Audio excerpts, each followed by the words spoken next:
Hello students, today's class is for class 9. Today we are going to discuss about atomic structure and chemical bonding.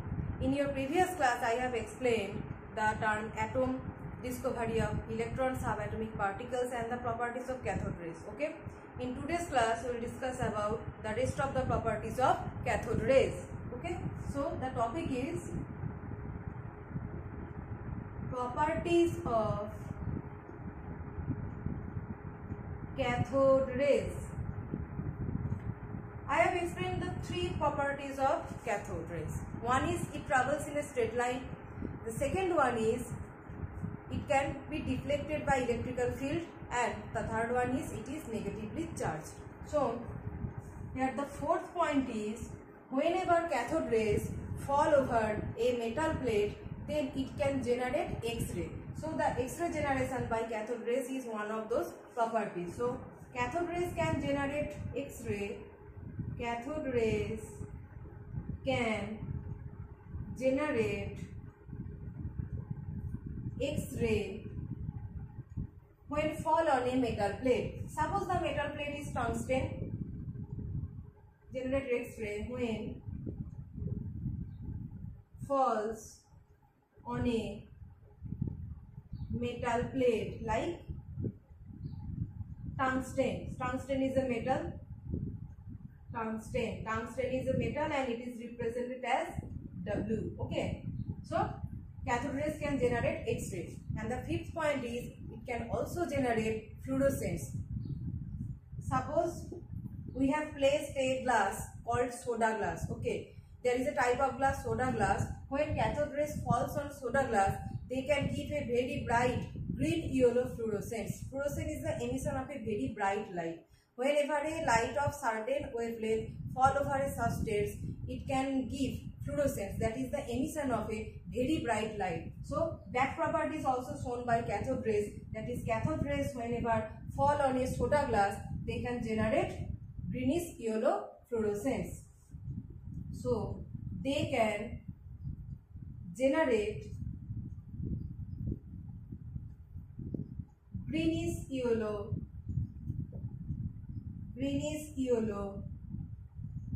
fluorescence when it falls on a soda glass or whenever a soda glass is placed in that discharge tube.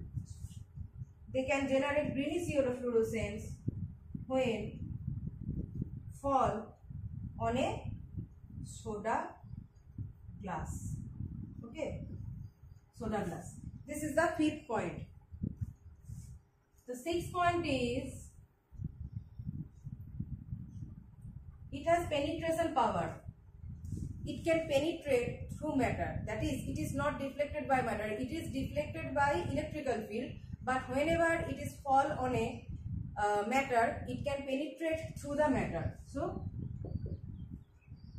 they can penetrate through matter. They can penetrate through matter. Okay, penetration power. This is the fifth point. And the seventh point is cathode rays are negatively charged, and hence whenever they are going through the gases, they can cause ionization of the gas. Okay, so cathode rays can ionize. Cathode rays can ionize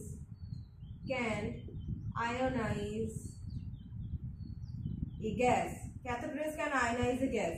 Suppose the gas is like HCl, hydrogen chloride gas, and suppose we are giving cathode rays to the HCl gas and it is ionizing as H plus, Cl minus.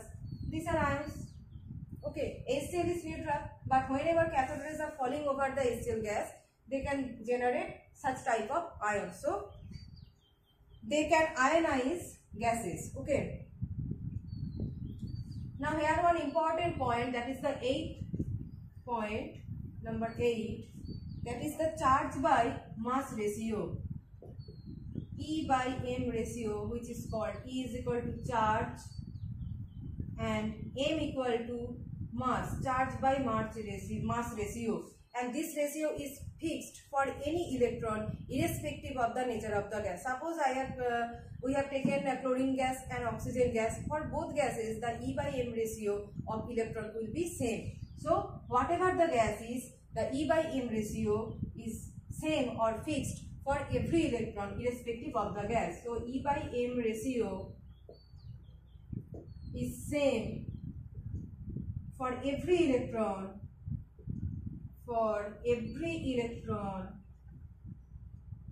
irrespective of the, that is, it does not depend on the nature of the gas, irrespective of the nature of the gas, okay. So E by M ratio is always fixed for an electron, and this E by M ratio is 1.76 into 10 to the power 1.76 into 10 to the power 11. Charge unit is coulomb, C-O-U-L-O-M-B, coulomb, and mass is kg, coulomb per kg. This E by M ratio is 1.76 into 10 to the power 11 coulomb per kg.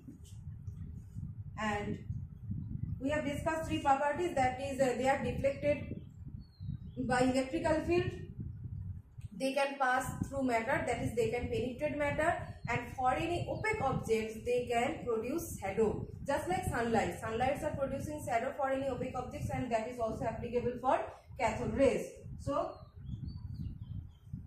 they can cause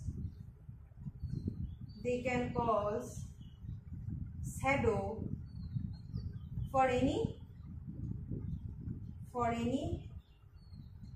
opaque objects. Okay, it can penetrate through matter. It can cause shadow for opaque objects, and its E by M, charge by mass ratio, is always same irrespective of the nature of the gas, and it can give many fluorescence. So these are the properties of cathode rays. By using these properties of cathode rays, Thomson came to the conclusion point of the properties of electrons. So what is the conclusion point? Conclusion. Thomson concluded that, number one, the conclusion is cathode rays are negatively charged and they are called as electrons. That means these cathode rays are actually electrons. Cathode rays are negatively charged, and he concluded that these cathode rays are actually electrons. Cathode rays are negatively charged and they are termed as electrons.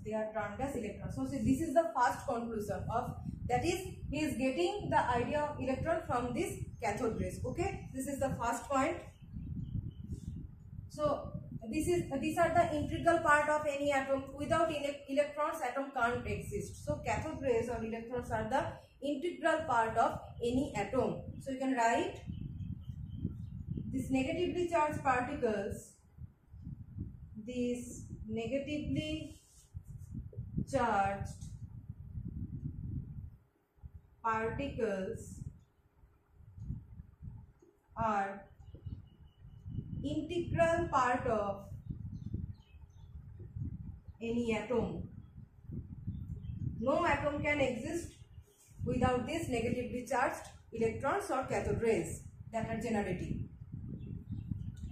And the third point is electrons have definite mass and definite charge, and that is fixed. Okay, so the third conclusion is electrons have a definite mass and charge. Electrons have a definitely mass and charge which are independent of the nature of the gas, that is, does not depend whatever the gas is. Okay, which are independent on the nature of the gas, nature of the gas, okay, which are independent of the nature of the gas. So these are the conclusion of Thomson by the discharge tube experiment. So what are the properties of electrons become? These are the properties of cathode rays, and cathode rays are actually electrons. So the properties of cathode rays is equal to the properties of electrons. So we can conclude that properties of electrons is also properties of electrons equal to that of properties of cathode rays. From discharge tube experiment, Thomson found cathode rays as electrons, and hence their properties are also same. So what are the properties?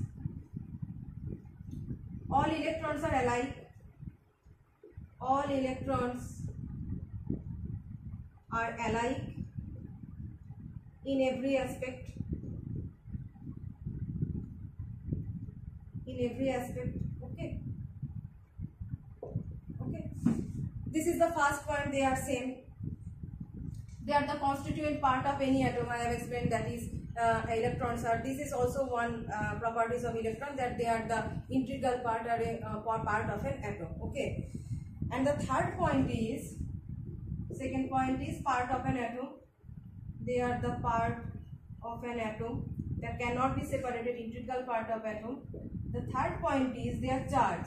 Charge of an electron, that is from the E by M ratio. From the E by M ratio, we are finding E, and the E term is 1.6 into 10 to the power minus 19 coulomb.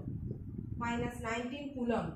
And this 1.6 into minus 10 to the power minus 19 coulomb, it will have a negative charge. It will have a negative charge because the electrons are negatively charged.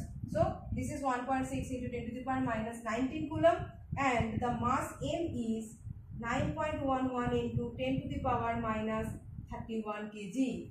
When we will divide these two factors, when we will divide, then we will get the E by M ratio as 1.76 into 10 to the power 11 coulomb. I have said earlier. Okay. So here is the individual E and M values of an electron. Okay.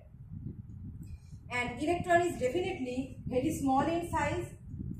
Very small in size electron, and its radius is nearly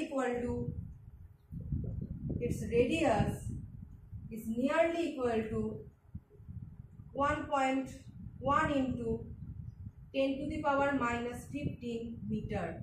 See, this 10 to the power minus 15 fraction is very small, so we cannot see electrons in naked eye, and its radius is very small. It's we have got this E by M ratio from the charge and mass, all this. So these are the properties of electrons. Now it is seen that the whole atom is electrically neutral. Atoms are not charged. Their subatomic particles are charged. Okay, but the whole atom is neutral. But how this can happen? There exist negatively charged electrons. That means in among the subatomic particles, there must exist some positively charged particles which is numerically equal to that of electrons to make the whole atom electrically neutral. If there exists 5 electrons, that is negatively charged, so other subatomic particles must donate 5 positive charge to make it neutral. So from that positive charge experience or idea, we are getting the idea of proton. So in the next class, we will discuss about that atomic neutrality and the properties of electrons and discovery of electrons. Okay.